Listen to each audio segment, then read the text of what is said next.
잠깐! 최준영입니다. 다양한 지식을 연결해서 큰 이야기를 만들어내는 경험. 어디서? 위즈덤 칼리지에서 함께 하시죠. 네이버에서 위즈덤 칼리지를 검색하세요. 자, 오늘 금요일 7월 8일 순서 좀 더 깊이 있는 이야기 홍진채 대표님 저희가 모시겠다고 말씀을 드렸고요. 지금 이제 자리해 주고 계십니다. 라쿤 자산 운용의 홍진채 대표님 어서 오십시오. 안녕하세요. 네, 반갑습니다. 예고가 됐었나요? 제가 제가 시작하면서 예고 드렸죠. 아 그렇구나. 네. 중요합니까? 아 저 밖에서 구경하다가 잡혀 나온 컨셉으로 하려고 했는데 들켜버렸네. 아니 왜? 죄송합니다. 뭐 이렇게 사람들에게 좀 그렇게 드라마틱한 모습을 좀 연출하고 싶습니까? 아닙니다. 우리 홍진채 대표님이 약간 천재과예요. 네, 저희 이제 우리 유명한 의원도 약간 좀 그 부류시잖아요. 아닙니다. 저는 되게 그냥 천재과는 아니고요.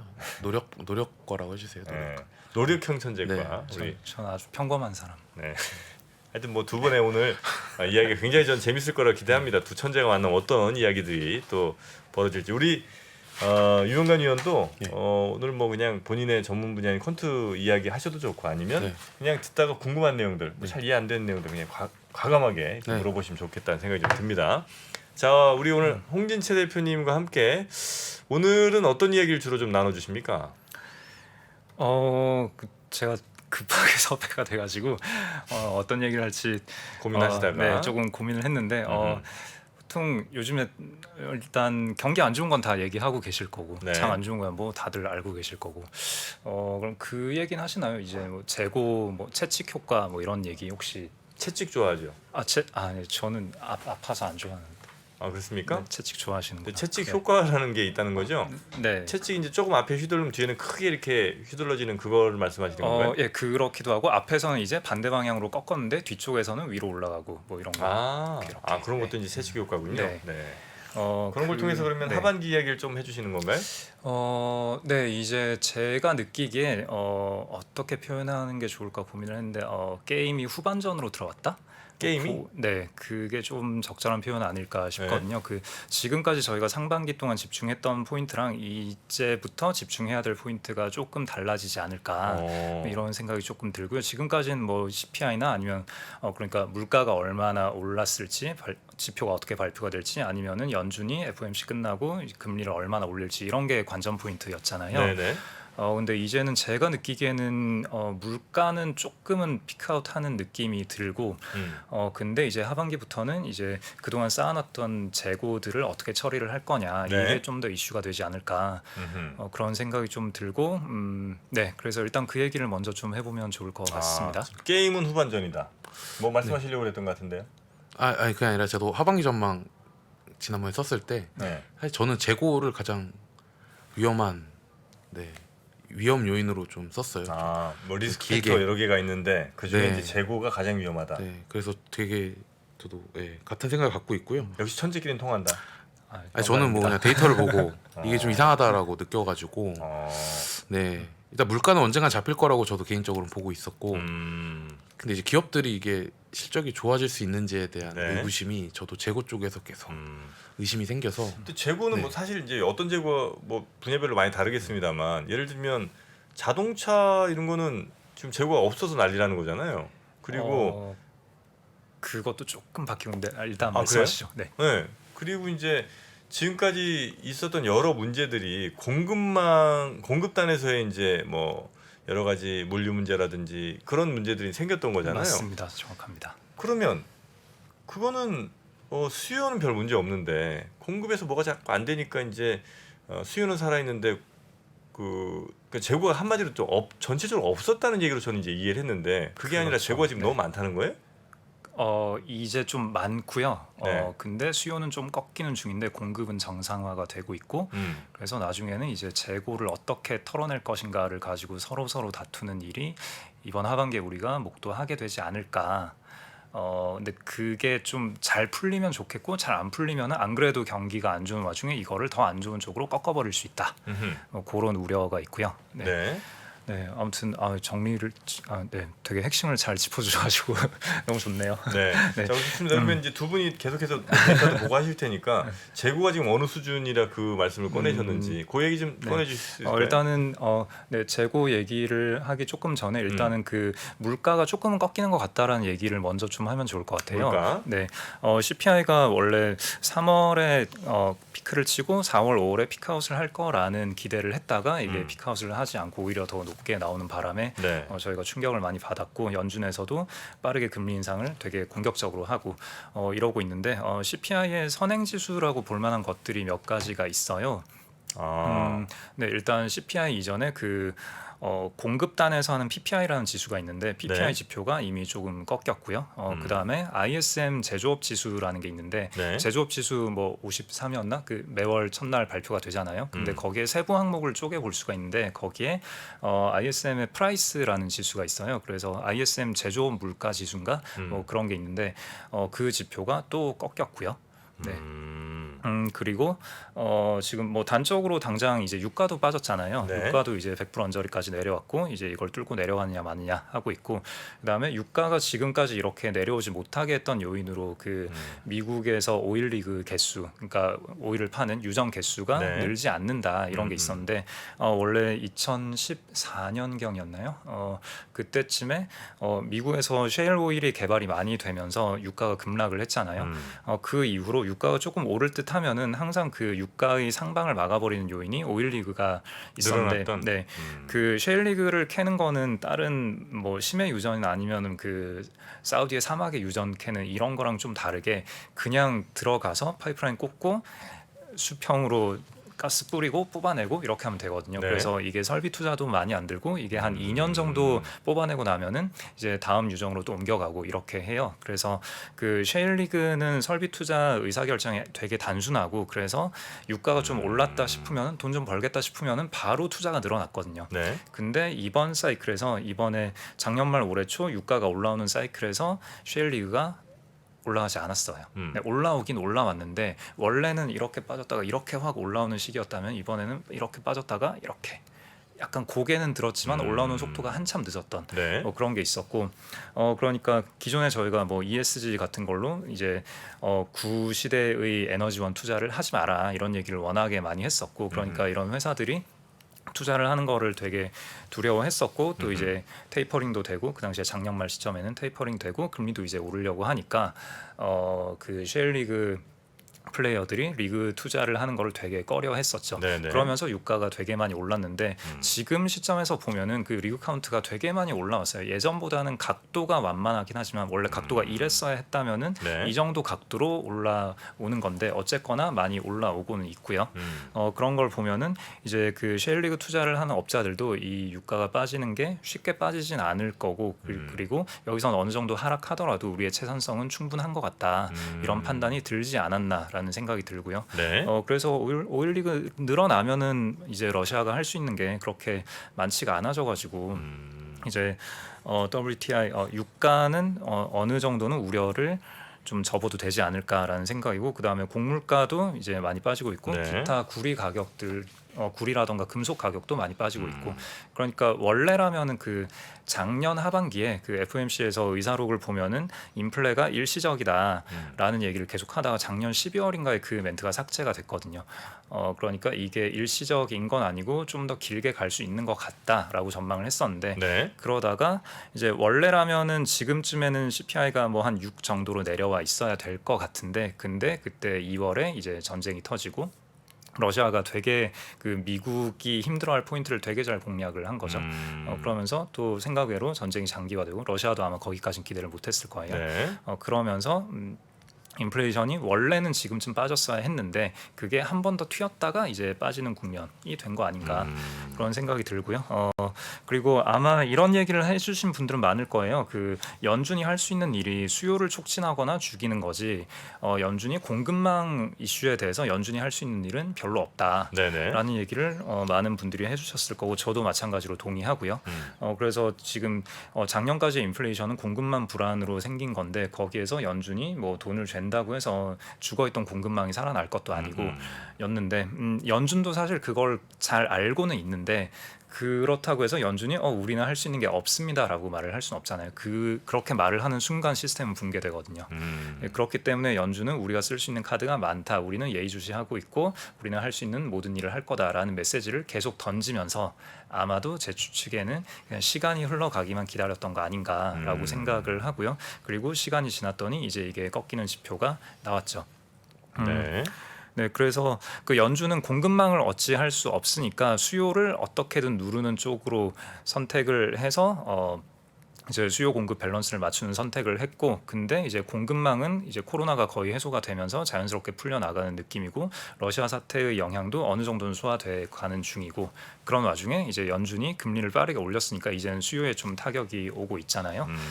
그래서 크게 보면은 이제 뭐 증시의 4계절 뭐 이런 얘기 하지 않습니까? 네네네. 처음에 돈을 쫙 풀고 이제 풀린 돈으로 사람들이 으쌰으쌰하면서 실적이 좋아지고 기업의 실적이 좋아지고 자산 가격이 올라서 과열이 될 것 같으면은 연준이 네. 돈줄을 묶고 그게 이제 3단계가 되고 돈줄을 묶고 나니까 그 다음에는 이제 기업들의 실적이 안 좋아지고 그게 4단계가 되고요.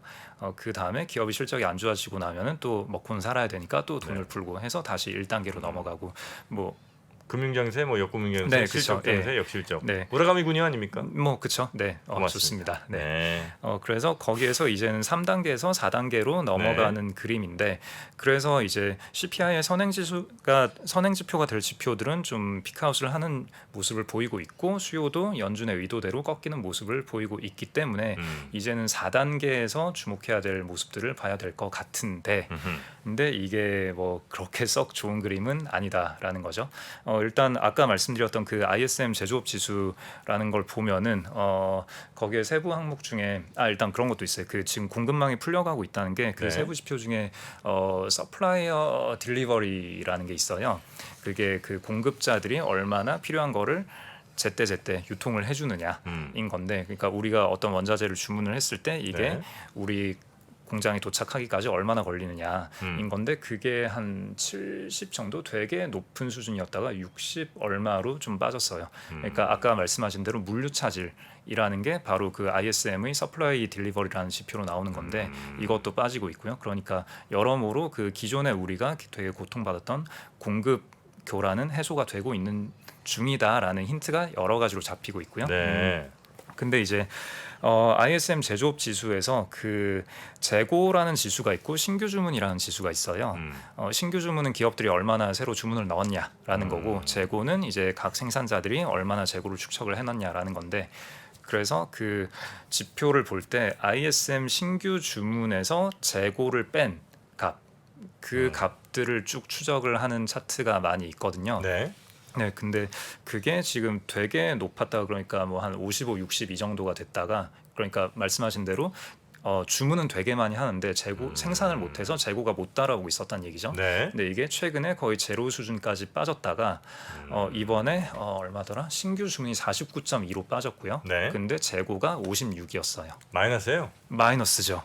그러니까 그 49.2에서 56을 빼면은 마이너스 6.8. 마이너스 6.8이 되는 거죠. 네. 마이너스 6.8 정도는 되게 경기가 안 좋을 때나 보던 지표거든요. 이게 일단 코로나 때 거의 마이너스 한 10 넘게까지 갔었던 것 같고, 그 다음에 금융위기 때는 오히려 수요가 죽었으니까 별로 그렇지 않구나. 아무튼 그 과거에 80년대라던가 그때 좀 우리가 아주 큰 충격이라고 기억하진 않지만 네. 소소하게 좀 경기가 안 좋았다라고 얘기하던 그런 시점에 마이너스 6, 7 정도 가던 때가 있었거든요. 근데 이번 7월 1일에 발표된 ISM 6월 지표에서 ISM 그 신규 주문 빼기 재고 지수가 그렇게 마이너스 5.8을 찍었다라는 거죠. 그리고 세부적으로 보더라도 이제 아까 자동차 말씀해 주셨는데 네. 자동차도 이제 신규 출하가 빨라지고 있어요. 원래 뭐 오늘 1년씩 기다려야 됐다면 네, 이제만 그쵸. 6개월이면 되고. 네, 뭐 카니발 같은 경우에 뭐 오늘 기사가 난 게 뭐 원래는 6개월 기다려야 됐는데 3개월이면 된다. 뭐 이런 얘기도 나오고 있고, 그리고 차량용 반도체가 수급이 안 됐던 게 되게 큰 이슈였잖아요. 네. 근데 차량용 반도체 수급도 이제 정상화가 되고 있고, 근데 이것도 좀 세부적으로 보면 차량용 반도체가 그동안 왜 그렇게 생산이 안 됐나를 네. 보면은 이게 뭐 공급망에서 뭐 코로나 때문에 공장을 못 돌리고 뭐 이런 게 아니라 그동안 PC 수요가 워낙에 좋았잖아요. 다들 재택근무를 하느라고, 그리고 원격 수업을 하고 그러느라고 PC 수요가 확 늘어서 PC 쪽에 들어갈 그런 쪽 반도체로 생산 라인을 좀 돌렸다가 그 다음에 이제 이쪽은 이제 수요가 꺾였잖아요. 그러니까 원래는 그쪽으로 수요 대응을 하느라고 라인을 좀 전환을 했다가 자동차 쪽 대응을 못 했는데 이제는 다시 이쪽 라인을 끄고 다시 자동차 쪽으로 돌리고 뭐 이러면서, 그러니까 러시아 우크라이나 이런 거랑 아무 상관없이 그냥 시간이 지나면 해소될 이슈였는데 그게 이제 해소될 때가 되었다라고 네. 볼 수 있는 거고요. 근데 이제 그런 공급망 쪽에서 나오고 있는 얘기들은 뭐 예를 들어서 엔비디아가 TSMC에다가 우리 주문해놨던 반도체 좀 취소하면 안 되겠냐. 그러니까 TSMC가 아니 주문을 해놨으면 가져가셔야지 무슨 소리입니까? 이러면서 주문 취소를 거절하고 계속 생산해서 밀어내고 뭐 이런 식의 일이 일어나고 있거든요. 그러면 지금 금리가 올라서 이제 수요가 빠지는 국면에서 네. 이 각 업체들이 재고를 처리하지 못해서 가격을 후려치면서 재고를 밀어내던가, 혹은 이제 가격을 치기 이전에 일단은 그 완제품 업자들도 완제품을 생산하는 업체들 원재료나 제공품 주문을 다 줄일 거잖아요. 네. 그러면은 뒷단에 있는 업체들은 원래는 수요가 이 정도로 꺾인 건데 그들이 느끼는 주문 감소는 더 큰 폭으로 감소되는 이런 걸 느낄 거란 말이죠. 이게 채찍 효과거든요. 네. 그러니까 네. 시장 전체의 최종 수요가 얼마가 될지가 완전하게 모든 플레이어에게 공유가 되지 않기 때문에 각자는 자기가 득할 수 있는 제한된 정보를 가지고 수요를 추측을 해서 생산량을 판단을 하는데 그게 밸류체인의 뒷단으로 갈수록, 그러니까 공급 쪽으로 갈수록 점점점 왜곡되고 확대되는 그런 효과가 있는 거죠. 네. 그래서 하반기에는 그렇게 재고가 늘어서 이거를 감당하지 못하는 게 좀 되게 큰 이슈가 되지 않을까, 뭐 이런 우려를 네. 조금 하고 있습니다. 어떻습니까? 그냥 혼자 그냥 저 모든 내용을 머릿속에 두고 있다가 슬슬슬 나오는 천재 아닙니까? 네, 저도 계속 빠져들면서 듣고 있었는데요. 재고가 좀 문제가 될 것 같아요. 저도 결론적으로는. 그치? 그래서 아니 뭐 재고 뭐, 네, 뭐 숫자 좀 얘기해 줘 봐요. 네, 그래서 보통 이제 네. 단순히 이제 물가가 올랐으니까 네, 네. 이제 저희가 막 다트나 재무제표에서 확인할 수 있는 재고자산 항목 자체는 늘었을 거예요. 왜냐면 물가가 많이 올랐으니까. 네. 그래서 저뿐만이 아니라 퀀트들은 주로 항상 매출액이랑 같이 비교를 하거든요. 그러니까 매출액 대비 재고자산이 얼만큼 있는지 이게 네. 이제 저희가 책에서 배우는 재고자산 회전율이라는 지표 중에 하나인데요. 이제 한국 기업들 같은 경우에는 1분기 기준으로 재고자산 회전율이 한 7.9회 정도 기록을 했어요. 재고자산 회전율. 네, 매출액이랑 재고자산 금액을 비교했을 때 한 네. 7.9회 정도. 근데 이게 가장 최저 수준입니다. 그러니까 이게 높으면 높을수록 회전이 잘 된다라고 보시면 되는데 네네네. 그만큼 재고가 잘 안 돌고 있다라는 것으로 해석을 해도 되고, 일단 2020년 2분기가 비슷한 수준이었거든요. 네네. 근데 2020년 2분기? 네, 제일 안 좋을 때 아니에요? 실적 제일 안 좋을 때였잖아요. 근데 지금은 실적이 좋은데 네. 회전율이 이만큼 떨어졌다라는 거는 네. 저희가 생각하는 것보다 기업들의 재고가 굉장히 많다라고 저도 해석을 하고 있어서, 네. 근데 저는 이 부분이 좀 기업 실적의 턴어라운드를 좀 늦추는데 네네. 좀 안 좋게 보고 있어요. 그래서 이게 재고 털기를 뭐 시작할 거다라고 했는데, 근데 또 길진 않을 거예요. 기업들이 막 1년 동안 나 재고 줄여야지 하면서 이렇게 줄이진 않습니다. 네. 또 한 개 분기나 두 개 분기 정도면은 이 재고 자산을 털어내는데 충분한 또 시간이라서 아마 요 시그널이 나오면은 기업들의 실적도 아마 바닥이 아닐까라고 저는 판단하고 있어요. 그러니까 지금 이제 재고가 좀 쌓이는 이 상황, 그리고 아직까지 피부로 못 느끼지만 기업들은 분명히 이제 알고 있을 네. 이 재고 상황들이 결국 실적에 반영이 될 거고, 네, 그런 이야기들이 막 나올 때쯤이면 이 시장에 대한 걱정 혹은 뭐 기업 실적에 대한 걱정으로 주가는 조금 더 많이 망가질 가능성이 좀 있겠네요. 네, 이게 아마 재고 때문에 실적이, 그러니까 재고가 사실 이미 쌓여 있어요, 많이. 그러니까 늘어나고 있는 중이 아니라, 네. 이게 좀 표현이 애매하지만 뭐 늘어나고 있으면은 아마 예상보다 실적이 좋을 수가 있는데 만약에 재고가 늘어나는 과정이라면 네. 근데 이미 재고는 충분히 많이 쌓여 있다 그래요? 이렇게 보시면 될 것 같습니다. 무슨 재고가 그렇게 많은 거예요, 근데? 여러 가지 다 전체적으로? 네. 아, 그래요. 저 네. 뭐 네, 여러 가지 네. 다 쌓여 있어요. 네.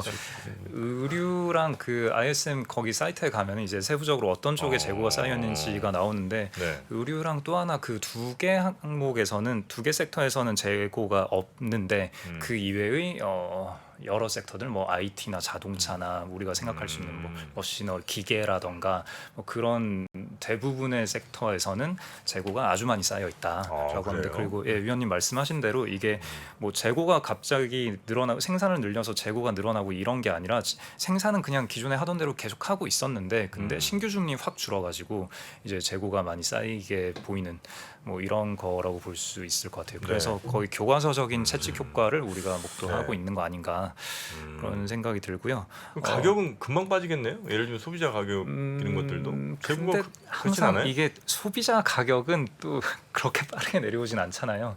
그 우리가 뭐 주유소 유가 보면 알 수 있듯이 WTI 오르면 유가 그 주유소 가격 바로 올랐다가 마치 그 네. 콧물이 내려갔다 올라가는 것처럼 네. 내려갈 땐 천천히 내려가고 올라갈 땐 빨리 올라가죠. 네, 좀 소비재들은 그 가격 반영을 하는 게 그렇게 빠르진 않아서 사실 그 인플레이션은 작년부터 있었는데 우리가 체감으로 와 진짜 이 물가가 이렇게 올랐어 느낀 거는 작년 말 올해 초 정도잖아요. 그래서 아무래도 시차가 좀 있기는 할 겁니다. 그래서 사실 이제 선행 지표가 이제 빠지는 모습을 보인다 하더라도 그렇다고 CPI가 이제 바로 올해 중에 우리가 뭐 2%에 도달하는 걸 보거나 뭐 그러진 않을 것 같고요. 네. 그래도 대충 피크아웃은 하고 뭐 그냥 대충 그냥 때려 맞추게 한 뭐 5, 6 정도에 그냥 올해 말 마감하지 않을까 싶고 어차피 그 유가가 전년 말 대비 유가가 마이너스가 되려면은 네. 내년 초까지는 가야 되거든요. 마이너스도 아니고 그냥 지금 유지된다고 했을 때 네. 내년 한 3월 정도는 돼야 그 유가가 마이너스를 찍기 때문에 그렇게는 좀 힘들고 근데 그 유가와 그 음식료 가격을 제외한 그 코어 CPI라는 게 있는데 그거는 또 피크아웃을 했거든요. 그래서 일단 그냥 CPI가 그렇게 세게 내려오진 않을 건데 우리의 관심사에서는 계속 멀어질 것 같다라는 게 제 생각이고요. 그 재고가 많이 쌓인다는 거는 기업들의 이익에 좀 마이너스로 작용할 가능성이 좀 높은 그렇죠. 그런 위험 리스크인 거잖아요. 근데 그렇죠. 반면에 기업들의 이익이 언제 제일 좋아지냐라고 우리가 가끔 여쭤보면 막 그 물가 올라갔고 생산자 물가 올라갔고 이제 막 그 가격이 이제 반영하고 그 다음에 생산 원가는 이제 다시 살짝 떨어지는데 판매 가격은 그대로 유지되는 때가 가장 또 좋다면서요. 예를 들면 식료품 같은 게 이제 대표적인 걸 텐데 밀가격 많이 올라갔고 가격 좀 올려놨는데 밀가격 다시 떨어져갖고 그때부터는 비싼 가격을 받으면서 원가는 싸지는 상황? 이게 유지되면 이제 네. 제일 기업들은 이익이 많이 남는 거잖아요. 그렇죠. 그렇게 네. 보면 지금 상황은 어찌 보면 기업들의 이익이 훼손될 구간인 것 같기도 하고 또 어찌 보면 오히려 기업들의 이익이 괜찮은 상황이 유지될 것 같기도 하고 어느 쪽에 더 무게가 가는 겁니까? 그래서 지금 이제 많은 사람들이 헷갈려 하고 있는 것 같아요. 그래서 이번 2분기 삼성전자 실적 발표에서 컨센을 약간 하회는 했는데 네. 사람들의 반응은 좋았거든요. 마음속의 숫자는 그것보다 더 낮았던 거죠. 이제 2분기에 본격적으로 안 좋은 실적이 반영이 될 거다. 업체들 보면은 대충 좀 그렇거든요. 이제 1분기 실적을 봤을 때 3월부터 좀 물가가 많이 튀었는데 그때 1, 2월은 좋았는데 3월은 좀 안 좋았어요라고 얘기를 하는 회사들이 좀 많았고 그러면 이제 3월에 물가가 4, 5, 6월에 풀리 반영된 2분기는 와 얼마나 안 좋을까 이렇게 생각이 많았고 우려가 되게 심했는데 근데 전자가 뭐 컨센은 하회는 했고 뭐 좋을 건 전혀 없지만 그래도 그렇게 나쁘진 않았는데 같은 느낌이 있고 근데 네. 이제 실적 시즌 이제 시작이니까 좀 더 봐야 알 것 같아요. 그래서 지금 아마 위원님께서 더 잘 아실 것 같은데 제가 알기로 코스피 순위 컨센이 한 183조 정도까지 갔다가 이제 하향이 시작된 걸로 알고 있는데 근데 이게 뭐 대충 뭐 10% 정도 깐다고 치면은 한 170 초반 뭐 이 정도 될 것 같은데 네. 그러니까 그냥 정말 그 정도인 거죠. 그래서 아까 위원님 말씀하신 대로 일단 이게 좋은 건 전혀 아닌데 그렇다고 세상이 망할 이슈냐 그것도 아니고 이거는 얼마 정도의 기간 동안 우리가 얻어맞고 그 다음 스텝으로 넘어가느냐 그거의 이슈라고 저는 생각을 하거든요. 네. 그러니까 분명히 기분은 썩 안 좋겠지만 근데 현재 저희 주변은 기분이 너무 안 좋잖아요. 되게 기분 안 좋지 않으세요 요즘에? 아닌가? 좋으신가? 지금요? 요즘에 좋을 리가 없죠. 네, 좋을 리가 없잖아요. 6월에 그러니까. 그렇게 두드려 맞았는데. 네. 그러니까 예, 저도 두드려 맞았고요. 네, 저도 아픕니다. 그래요? 봐드리겠습니다.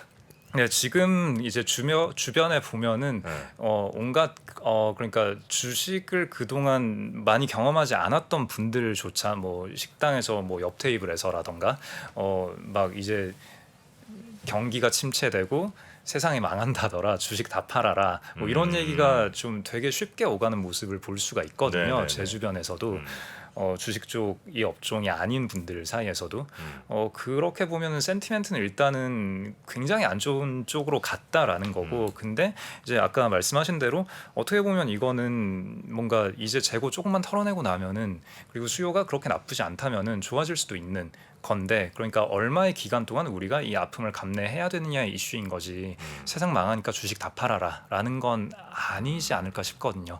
근데 우리가 조금만 안 좋은 이슈 뭐 경기 침체가 된다더라 뭐 CPI가 피크아웃 하지 않았다더라 뭐 여러 가지 소소한 이슈들에 되게 안 좋게 반응하고 털어내고 이렇게 하는 것들은 좀 그동안의 관성이지 않을까. 상반기에 주가가 많이 빠졌고 주가가 많이 빠졌는데 펀더멘탈 측면에서 안 좋은 얘기가 나오니까 거봐 안 좋아서 빠진 거구나 이런 식으로 바로 이어붙이는 그런 거 아닐까 싶거든요. 사실 주가가 빠진 거는 돈이 없어서 빠진 거이거든요. 사실 지금 그렇죠. 그러니까 연준이 금리를 올리고 네. 이제 우리가 돈이 많아서 그냥 마구마구 주식을 사고 그러니까 좋은 이슈에서는 열광하고 안 좋은 이슈는 괜찮아 돈 풀면 돼 이러면서 열광하면서 올라갔던 건데 과도하게 올려놨던 거고 근데 펀더멘탈에 이제 좀 안 좋은 이슈가 있기도 하지만 안 좋은 건 작년에도 안 좋은 건 많았거든요.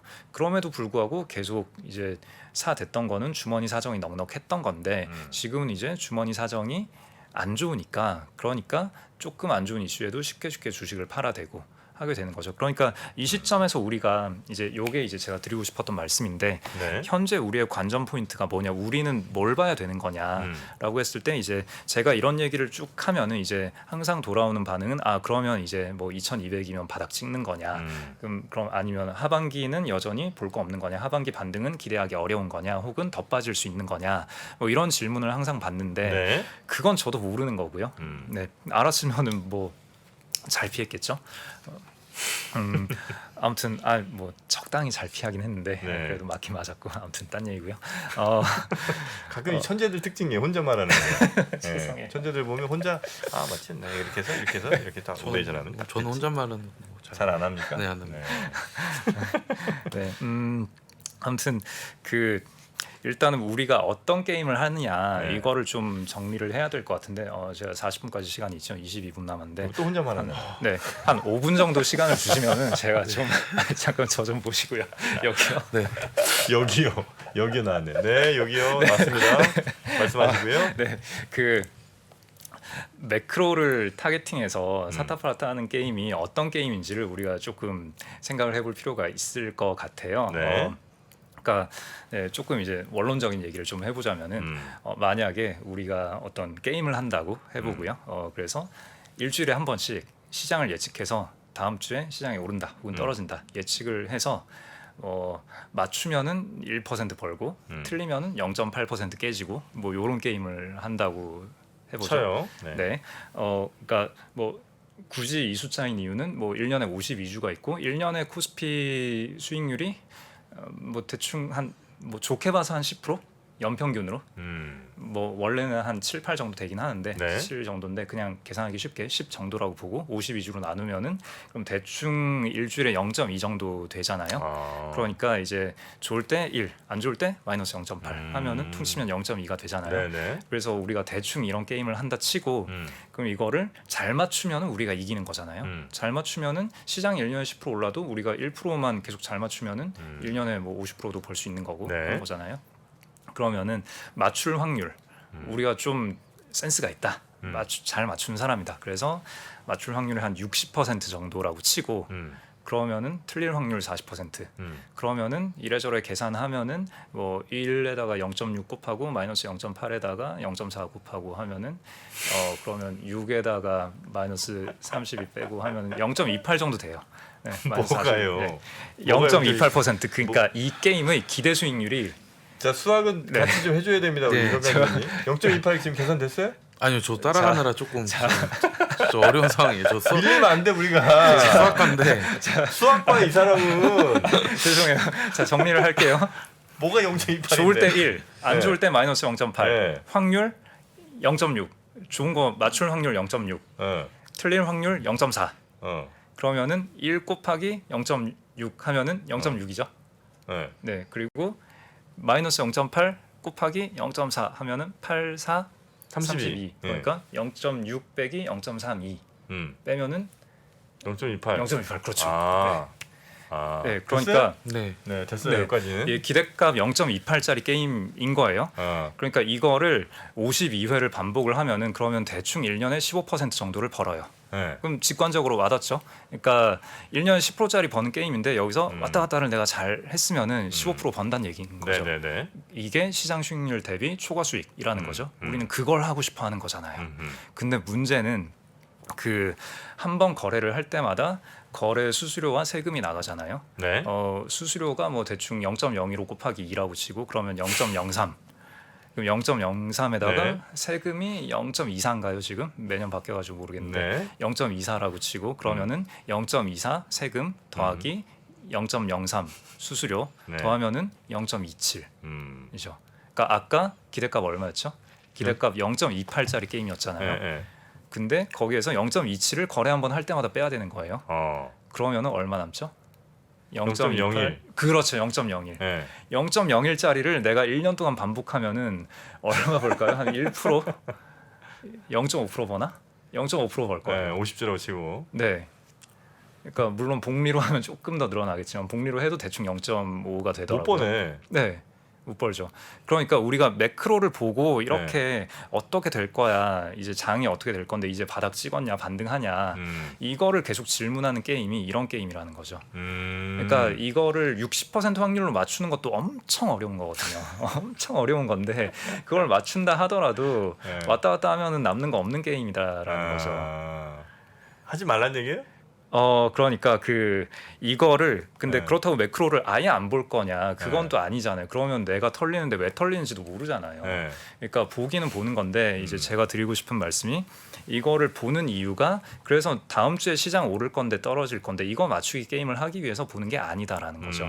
그게 아니라 그럼 뭐냐면 일단은 첫 번째는 결국은 우리가 주식으로 돈을 버는 거는 정말 기민하게 샀다 팔았다 해서 돈 버는 분이 어딘가에 있을지도 몰라요. 저는 잘 몰라요. 일단 저는 그런 사람이 아니고 주식으로 돈을 버는 뭐 저도 그렇고 제 주변의 케이스는 그냥 어떤 주식이 뭐 한 3년, 5년, 10년 가지고 있었을 때 이 네. 기업이 뭐 2배, 3배, 10배 성장해서 나도 거기에 그 기간 동안 쭉 계속 가지고 있으면서 같이 묻어가서 돈 버는 네. 이게 주식으로 돈을 버는 가장 흔한 케이스인데 저도 그렇고 근데 이게 되려면은 기업이 정말 믿을 만한 퀄리티 있는 기업인가 그걸 판단을 해야 되잖아요. 네. 그러면은 기업이 당연히 뭐 지금 내놓는 신제품 얼마나 훌륭한 제품인가 뭐 아까 뭐 에스파 얘기도 많이 하셨던 것 에스파 같은데 카리나 네, 윈터. 훌륭하잖아요. 네. 네.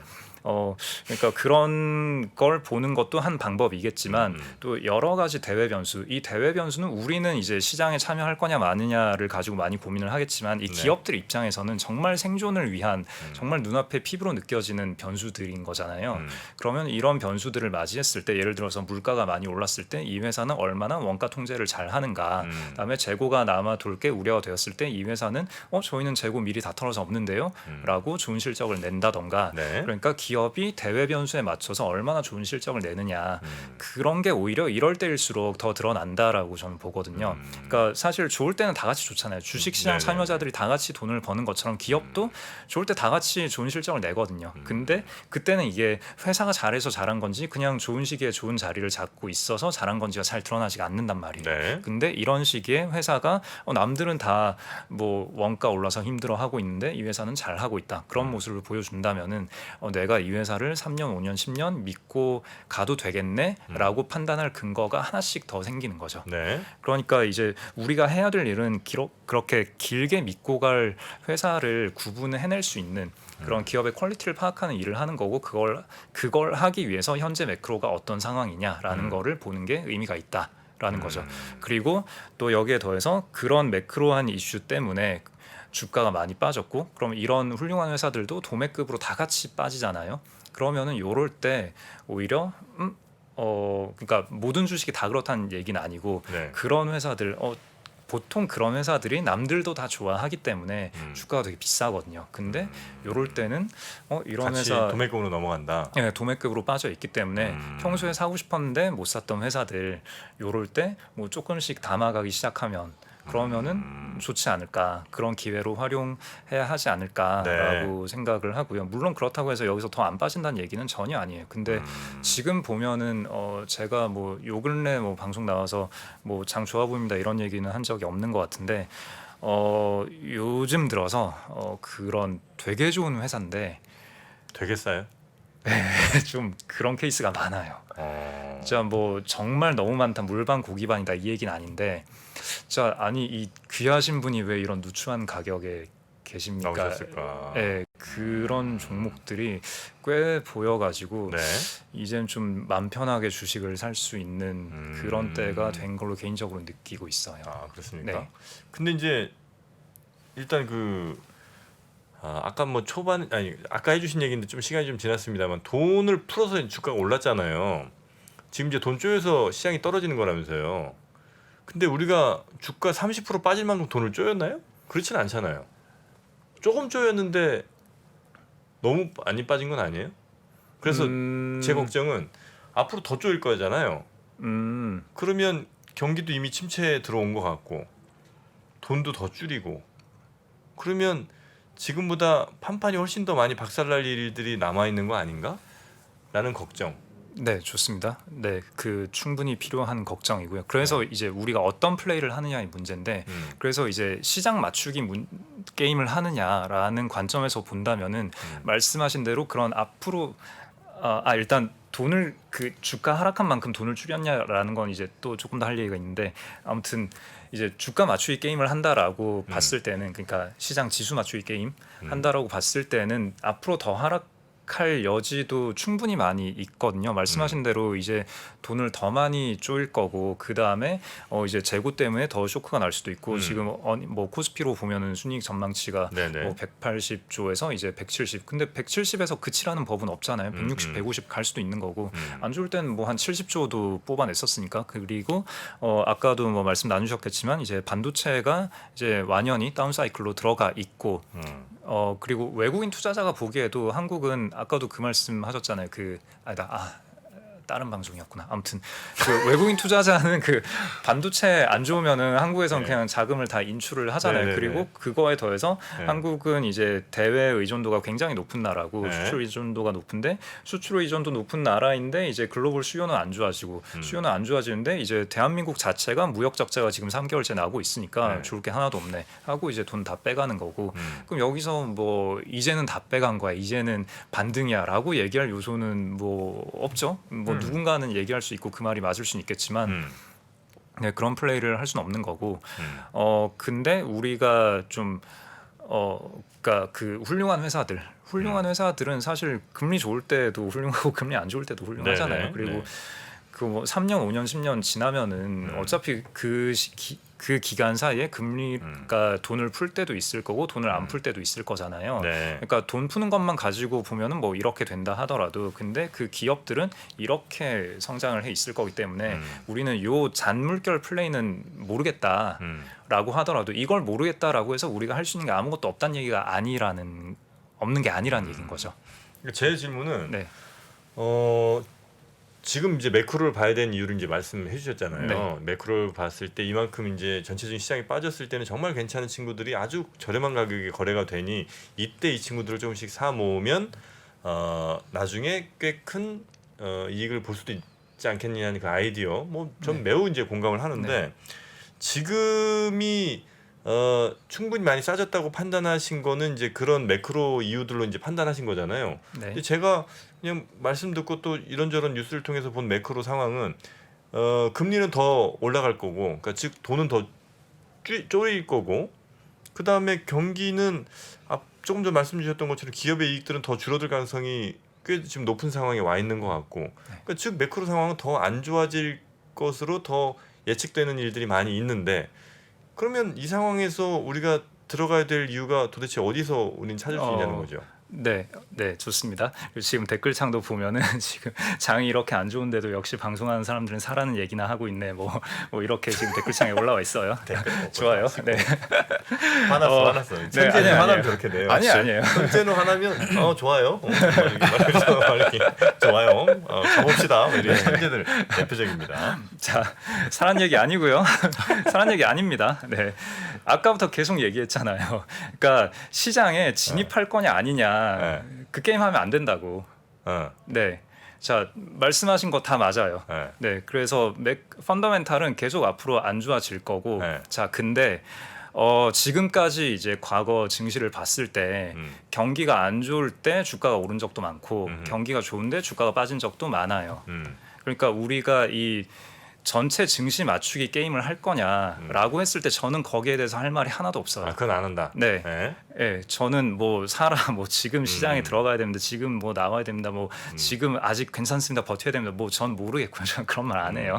네, 아니고, 그러니까 우리는 이제 주식 투자자가 할 수 있는 거는 그냥 크게 두 가지예요. 그러니까 제가 뭐 전에 방송 나와서 늘 말씀드렸지만 그냥 길게 보고 전체 시장 편입하는 인덱스 펀드 사서 그냥 30년 가시라. 네. 그러면 통계적으로는 이기는 게임이거든요. 네네네. 네. 어차피 재테크 하루 이틀 하고 끝낼 거 아니잖아요. 그거 하거나 아니면은 그렇게 해서 1년에 얼마 버냐, 연 한 7 버는데 그걸로 만족 못 하는 거잖아요. 네. 네. 그래서 개별 주식 플레이를 하고 싶다면은 거기에 대해서 제가 드릴 수 있는 얘기는 기업을 보고 퀄리티 있는 회사 길게 봤을 때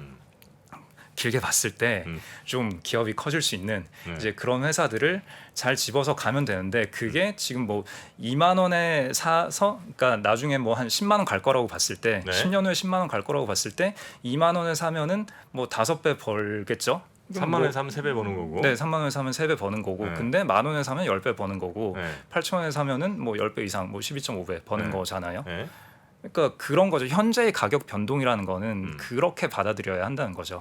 자, 그러면 나중에 이제 잘 될 기업이라고 이제 우리가 네. 판단했다 쳐요. 네. 그럼 그건 3,300 지수에서도 샀었어야 되고 3,000에서도 샀었어야 되고 2,700에서도 샀었어야 되잖아요. 아닙니까? 그게 이거 좋아요. 되게 또 좋은 좋아요. 지적인데. 네.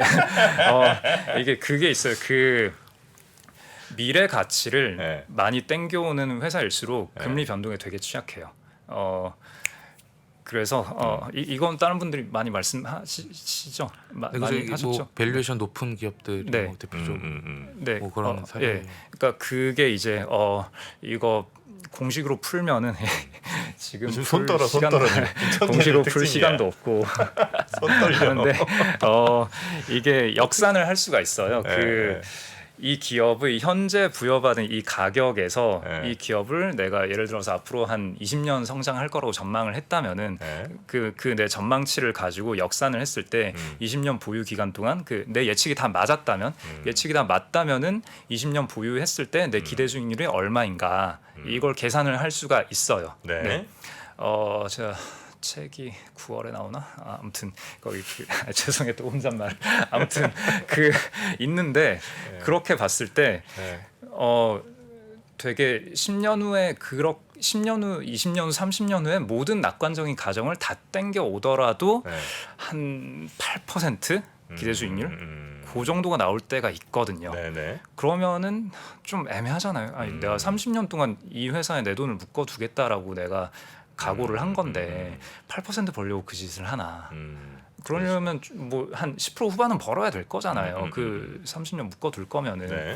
그러니까 그 묶어두는 기간 동안에 내가 어떤 요구하는 수익률이 있을 거고, 근데 그 수익률을 못 맞추는 회사들이 좀 상당한 경우에 존재해요. 그래서 아까도 말씀드렸다시피 그런 회사들 네, 그런 회사들을 지금이 좀 조금씩 담아봐야 할 기회가 되지 않을까라고 말씀드린 게 네. 그때도 살 수는 있어요. 사는데 비율의 문제죠. 이것도 계산하는 또 켈리 공식이라고 검색을 해보면은 있는데, 네. 하여튼 그 내 기대 수익률과 뭐 좋을 때 얼마나 좋고 안 좋을 때 얼마나 안 좋고 이거를 가지고 집어 넣으면은 네. 재산의 몇 %를 태워라 뭐 공식이 있어요. 물론 그 공식대로만 투자하면 안 돼요. 이거 실무적으로 적용을 하는 데는 좀 여러 가지 고민이 필요한데 아무튼 그 3,300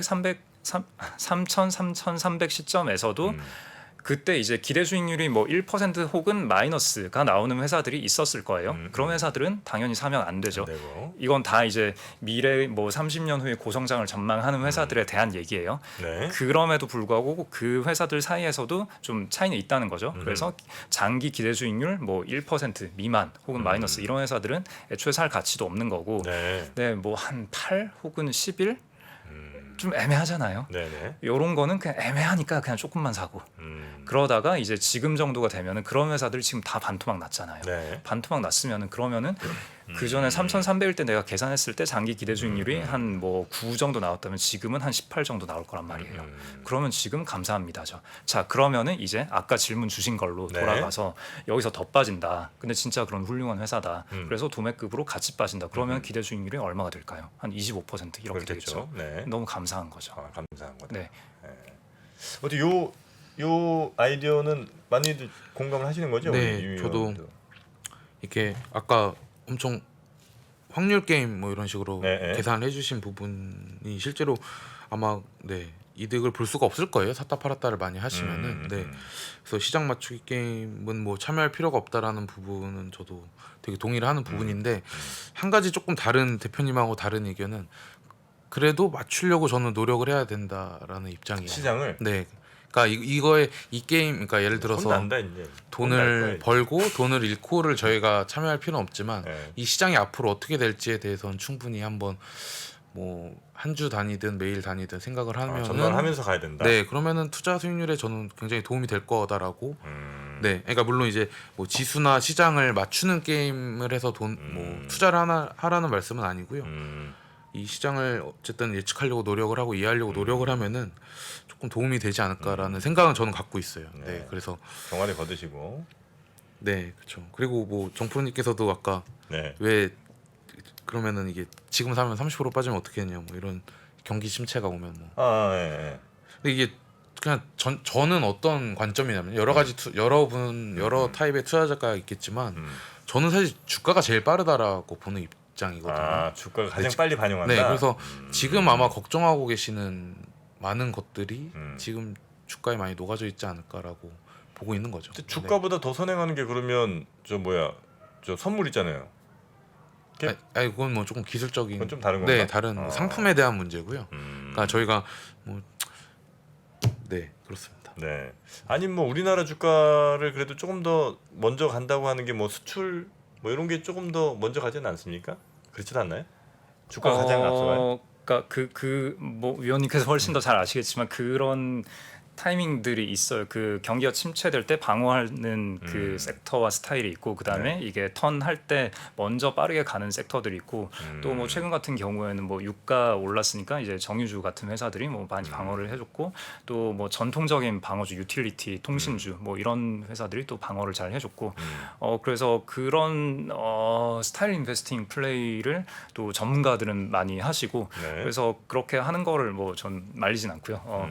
그 대체로 매크로를 봤을 때 매크로를 보면서 우리가 할 수 있는 액션이 총 한 4가지 정도가 있는 것 같거든요. 네. 첫 번째는 그 아까 서두에 말씀드렸던 그 지수 맞추기 게임 하는 거고 네 번째 극단적인 네 번째가 그 아까 말씀드린 그냥 길게 봐서 좋을 거 그냥 그거 믿고 가는데 가끔 이렇게 싸게 살 수 있는 기회가 있는 그냥 그걸로 활용을 하는 거고 그다음에 기업의 퀄리티 검진 그걸로 보는 거고 이제 두 번째 이제 1, 2, 3, 4에서 이제 1번이 좀 더 탑다운 플레이에 가까운 거고 4번이 바텀업 플레이에 가까운 건데 네. 하여튼 2번이 방금 말씀하신 그 스타일 인베스팅 플레이. 요런 구간에선 금리 인상 구간에서는 어떤 스타일이 잘 되니까 이런 쪽으로 가자. 뭐 요런 플레이고요. 네. 그다음에 세 번째가 또 있어요. 세 번째가 그 방금 말씀하신 거랑 가장 유사한데 그러니까 약간 뭐 유가가 오를 것 같을 때 그리고 인플레이션이 있을 것 같은데 인플레이션이 한동안 될 것 같을 때 바텀업 관점에서 훌륭한 회사인데 근데 이런 거에 수혜를 더 많이 볼 수 있는 거를 좀 더 공격적으로 많이 사는 바텀업이면서도 탑다운을 약간 가미한 플레이 이런 거를 이제 저도 좀 한때 좋아했었고 최근에 보면은 버핏이 옥시덴탈을 산 거 네. 그것도 일종의 그런 류의 플레이라고 볼 수 있거든요. 예, 옥시덴탈이라는 회사가 그냥 좋고 그냥 가격이 싸서 샀다. 그렇게 보기에는 너무 매크로 변수랑 잘 맞아 떨어지거든요. 그리고 재작년이었나요? 2020년에 그 일본 상사 주식 엄청 많이 샀잖아요. 네네네네. 이것도 결국은 지나고 나서 봤더니 인플레 베팅이었다라고 해석할 여지가 많거든요. 물론 그 회사들이 밸류가 되게 싸고 회사들의 그 어떤 훌륭함이 있긴 하지만 그거에 더해서 이제 버핏은 원래 인플레이션 우려를 엄청 많이 하는 사람이거든요. 근데 이제 코로나 이후에 흘러가는 걸 봤을 때 우리는 인플레이션 걱정을 할 때가 올 것 같다라는 판단을 한 거 아닌가라고 생각을 합니다. 그래서 우리가 매크로를 봤을 때 뭐 그냥 아까 제가 좀 과격하게 좀 극단적으로 언급한 면이 있는데 그냥 시장 맞추기 게임 혹은 그냥 모르겠고 그냥 기업만 보고 간다. 요 사이에도 좀 다양한 스펙트럼이 있습니다. 네. 아 오늘 우리 두 천재분 사이에서 저는 너무 아주 흥미로웠습니다. 역시 대단하십니다 두 분 다. 네. 어떻게 뭐 우리 홍진 대표님 굉장히 대단하지 않습니까? 네, 저도 새로 제가 몰랐었던 부분도 많았고요. 네, 저도 이제 아무래도 저는 실제로 운용을 하는 입장이 아니라 그러니까 보고서를 쓰거나 뭐 이렇게 전망을 하는 사람이다 보니까 이게 좀 오히려 저도 배울 수 있는 좀 기회가 있었던 것 같아요. 그래도 같은 생각을 갖고 초반에 이제 재고나 이런 부분에서 또 생각이 같다라는 거에 대해서도 저도 되게 공감 더 했고요. 네네네. 우리 홍진 대표님 대단한 분이에요.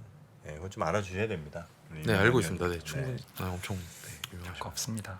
죄송합니다. 저는 오늘 너무 재밌었는데 홍 대표님 괜찮으셨죠?